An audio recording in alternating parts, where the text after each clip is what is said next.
దానియేలు గ్రంథము 12వ అధ్యాయము 3వ వచనం. బుద్ధిమంతులైతే ఆకాశ మండలములోని జ్యోతులను పోలిన వారై ప్రకాశించెదరు. నీతి మార్గమును అనుసరించి నడుచుకొనున్నట్లు ఎవరు అనేకులను త్రిప్పుదురో వారు నక్షత్రముల వలె నిరంతరము ప్రకాశించెదరు. ప్రియమైనటువంటి స్నేహితులారా, గమనించాలని ప్రభు పేరట తెలియచేస్తూ ఉన్నాను. ఈ యొక్క దానియేలు గ్రంథము 12వ అధ్యాయము 3వ వచనంలో ప్రభు సెలవిస్తున్న మాట ఏంటి అనంటే, మనం ప్రారంభంలో ఏమి విన్నాము అనంటే, జీవగ్రంథమందు మన పేరులు దాఖలు చేయబడే విధంగా మన భక్తిని మనం కొనసాగించాలి. రెండవది, దేవుని యొక్క జీవగ్రంథమందు మన పేర్లు దాఖలు చేయబడి ఉంటే ఆ పేర్లు తుడుపు పెట్టబడకుండా దాన్ని జాగ్రత్తగా కాపాడుకోవాలని దేవుడు సెలవిస్తూ ఉన్నాడు.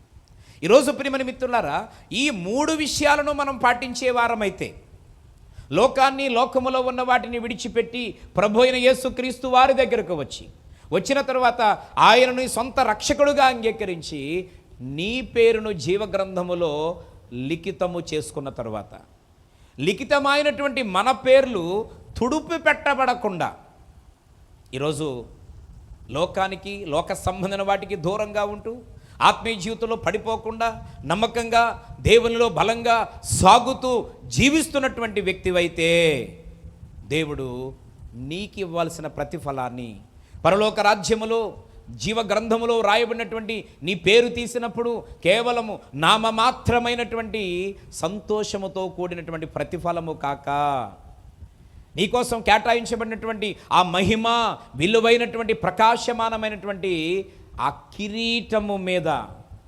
అద్భుతమైనటువంటి విలువైనటువంటి వజ్రములతో, కాంతి రక్తములతో కూడబడినటువంటి అద్భుతమైనటువంటి ఘనత నీవు పొందాలి అనంటే, నీవు రక్షించబడి నీ పేరు జీవగ్రంథమందు లిఖితము చేసుకోవడమే కాకుండా ఆయన అద్భుతమైన మాటతో ఏమంటున్నాడంటే, బుద్ధిమంతులైతే ఆకాశ మండలములోని జ్యోతులను పోలిన వారై ప్రకాశిస్తారు. అంటే నీ మట్టుకు నువ్వు మంచి భక్తి జీవితాన్ని కలిగి నీ పేరుని జీవగ్రంథములో లిఖితము చేసుకొని మంచి సాక్ష్యాన్ని, మంచి ఆత్మీయ జీవితాన్ని కలిగి నడుస్తారు. అయితే ఇంకొక అడుగు ముందుకు వేసి ఆయన అంటున్న మాట ఏంటంటే, భక్తి జీవితాన్ని కలిగి జీవించడమే కాదు, వారు నీతి మార్గమును అనుసరించి అనేక మంది నడుచుకొనున్నట్లు ఎవరు అనేకులను దేవుని వైపునకు త్రిప్పుదురో, వెలుగు వైపునకు నడిపించుదురో, జీవంగల దేవుని వైపునకు ఎంతమందిని ప్రోత్సహించుదురో వారు నిరంతరము ప్రకాశించే నక్షత్రముల వలె వారు ఉందురు.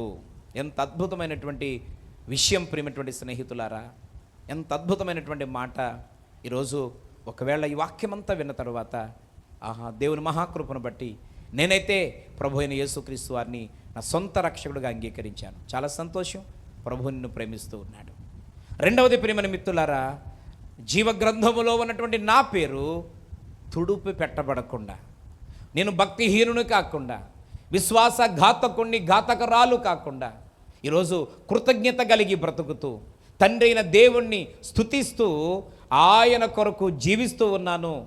పాపాన్ని నా దగ్గరకు రానివ్వను, చీకటి నా దగ్గరకు రానివ్వను, లోక సంబంధమైన విషయాల్లో నేను పడిపోను. ఆనాడు ఇశ్రాయేలు వలె నేను దేవుణ్ణి బాధ కలిగించే విధంగా జీవితకాలము నేను జీవించను, నేను మంచి సాక్ష్యాన్ని కలిగి జీవిస్తానని ఒక తీర్మానాన్ని, మొక్కుబడిని కలిగి ఇప్పటికే ఒక రోషంతో బ్రతుకుతున్నట్లయితే దేవుడు చివరిగా 3వ మాటగా మన మీద ఒక బాధ్యతను, భారాన్ని పెడుతున్నాడు. ఏంటి అనంటే, అనేక మందిని నీతి మార్గమును అనుసరించి నడుచువారిగా ఈరోజు మనము నడిపించాల్సిన బాధ్యత ఉంది అని దేవుడి సందర్భంగా తెలియచేస్తూ ఉన్నాడు. నా ప్రియమైనటువంటి సహోదరి, నా ప్రియమైనటువంటి సహోదరుడా, నా ప్రియమైనటువంటి యవన బిడ్డ, ఓ తమ్ముడు, చెల్లి, దేవుడు నీతో సూటిగా మాట్లాడుతున్నాడు. నీ విలువైన జీవితాన్ని ప్రభు అయిన యేసుక్రీస్తు వారికి అంకితం చేసి, నేనే వెలుగు, నేనే సమస్తం అని చెప్పినటువంటి దేవుని మార్గములో ప్రయాణం చేస్తున్నటువంటి నీవు నడిచే మంచి మార్గములో ఎందుకు నీ భర్తను నడిపించుకోలేకపోతున్నావు? ఎందుకు నీ పిల్లలు నడిపించుకోలేకపోతున్నావు? ఎందుకు ఈరోజు నీ అన్నదమ్ములు నడిపించుకోలేకపోతున్నావు? ఎందుకు ఈరోజు నీ యొక్క రక్త సంబంధులు, వారంటే నీకు చాలా ప్రేమ, వారంటే చాలా అభిమానం, వారికి ఏదైనా జరిగిందని ఎప్పుడైనా తెలిస్తే ఎంత విలవిలలాడిపోతావు నీవు, అంత ప్రేమ వారంటే నీకు. ఈరోజు అంత ప్రేమ చూపించే వాళ్ళు జీవగ్రంథమందు వారిలో పేర్లు లేకపోయినా, ఒకవేళ నీ ద్వారా వాళ్ళు గతంలో రక్షించబడి ఈ మధ్యకాలంలో వారు భక్తిహీనతలోకి వెళ్ళిపోయి వారి పేర్లు ఈ మధ్యకాలంలో తుడుపు పెట్టబడినా వారు ఆరని అగ్నిగుండంలో పడిపోతున్నారని ఈరోజు దేవుని బిడ్డగా ఉంటున్న నీకు తెలిసినప్పుడు, ఈరోజు ఈ వాక్యం ద్వారా దేవుడు మాట్లాడుతున్నప్పుడు నీకు బాధ కలగడం లేదా? నీ గుండె కరగడం లేదా? ఈరోజు నీ జీవితంలో వారి విషయంలో దుఃఖము వేదన కలగడం లేదా? ఈరోజు వారి కొరకు కన్నీటి ప్రార్థన చేయడమే కాకుండా వారి కొరకు ప్రయాసపడి ఒక్క మాటైనా భరించి, ఒక దెబ్బైనా తినడానికి ఇష్టపడి, నిందలైనా అవమానాలైనా భరించడానికి ఇష్టపడి, ఈరోజు ప్రియమైనటువంటి స్నేహితులారా, వారిని రక్షించుకోవాల్సిన అవసరత ఉంది అని ఈ సందర్భంగా దేవుడు చాలా స్పష్టంగా ఈ గ్రంథంలో నుంచి ప్రభువు మాట్లాడుతూ ఉన్నాడు.